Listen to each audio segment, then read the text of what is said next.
హల్లెలూయా. ఈ దిన వాక్యము యోమ్ దేవరి 22వ తారీఖు 12వ నెల 2024వ సంవత్సరం. మన దేవుడిస్తున్న చక్కటి మాట. ప్రకటన గ్రంథము 7వ అధ్యాయము 17వ వచనం. ఏలయనగా సింహాసన మధ్యమందుండు గొర్రెపిల్ల వారి కాపరి అయి జీవ జలముల బొగ్గల యొద్దకు వారిని నడిపించును. దేవుడే వారి కన్నుల నుండి ప్రతి బాష్పబిందును తుడిచివేయును. మన దేవుడు సింహాసనానికి మధ్య ఉన్న గొర్రెల గొప్ప కాపరి.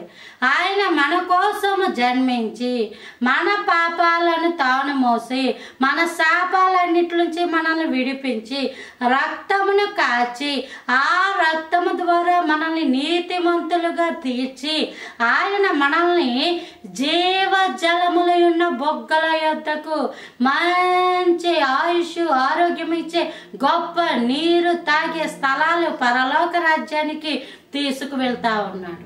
అయితే ఈ యొక్క ప్రయాణంలో నీ కన్నుల నుంచి వచ్చే ప్రతి బాష్ప బిందువు ఆయనే తుడిచివేస్తారు.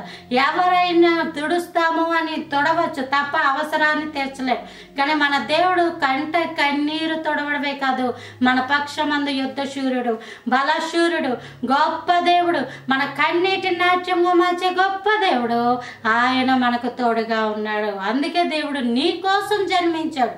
ఎందుకు? నిన్ను జీవజలముల బొగ్గల యొద్దకు తీసుకు వెళ్ళడానికి, నీ జీవితాన్ని ఆశీర్వాదకరంగా మార్చడానికి, నీ కన్నుల నుంచి ప్రతి బాష్ప బిందువును ఆయన తుడిచివేయడానికే దేవుడు జన్మించాడు.